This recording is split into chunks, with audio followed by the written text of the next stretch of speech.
A land known to be filled with death and despair, a deep fog of sorrow and misery within the deep forest. Death that follows with every second that passes. No light will shine, no light will follow. Death only, and fear itself. Fog and endless trees. No light, no sun, no hope, only darkness. This is a land known as the Celtic Hell.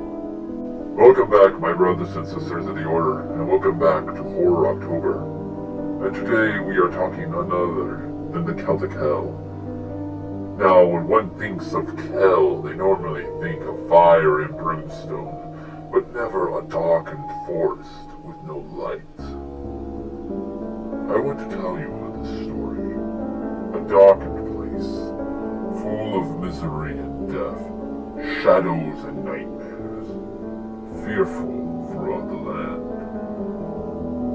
The Celts actually formed this type of hell, mainly from the old stories of their ancient gods. It is said that if one was to enter this hell-like state, then as such, you had actually sinned against the ancient gods in such a manner that you were sent here for eternity. However, when it came to Christianity would later Christianize this, making it into an early version or variation of a purgatory, if you would. It is actually stated that the spirits of this realm must always tend to a flame and make sure that it does not go out. For if it did, then they would be trapped in this land forever. In this hell, the spirits' bones felt as though they were glass, and their skin would be as cold as ice.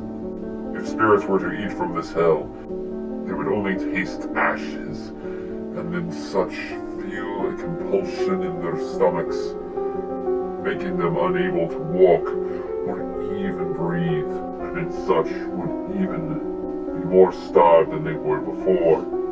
If spirits were to drink from the waters of this forest, the water would taste as blood from a corpse, and their thirst would be 10 times what it once was. An eerie feeling of death and despair follows.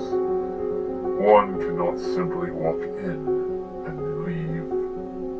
However, it later was stated that none other than St. Columba would later venture into one of these supposed hells for 10 days and nights, and reappear as though he had been trapped within darkness for 10 long years. Death in this type of hell is not unlikely.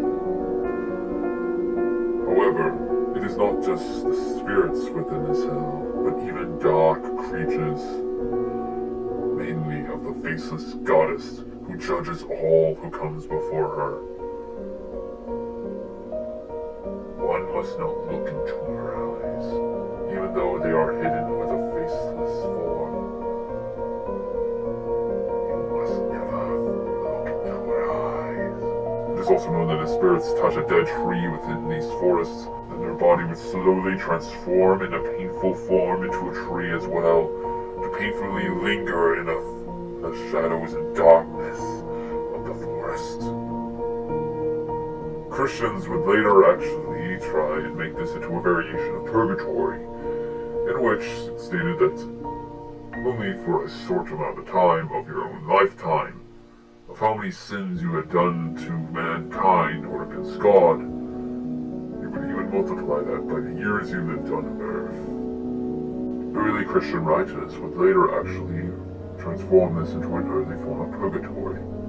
However, many of the creatures and dark beings in this type of scenario were later left out by early Christians, believing that purgatory should not have such beings. But what do you think?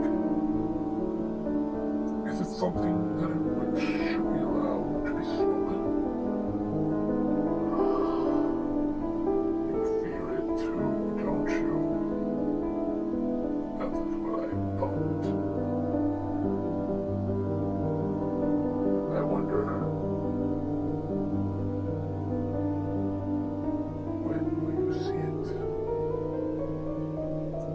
said that on All Hallows Eve, it is when spirits from this hell end up emerging back from the world of the living in order to beg forgiveness for their sins that they committed in life. I wonder, what will you end up seeing? Will you end up seeing an old man, a woman, a child, your lover, your husband, wife? Who knows? Who knows what sins they had committed to have them placed in this hell? Like and subscribe. Click that bell for more notifications when the next video comes out. And as well, check us out on Facebook so you can tell more about my channel. Anyways, hope to see you on All Hallows Eve.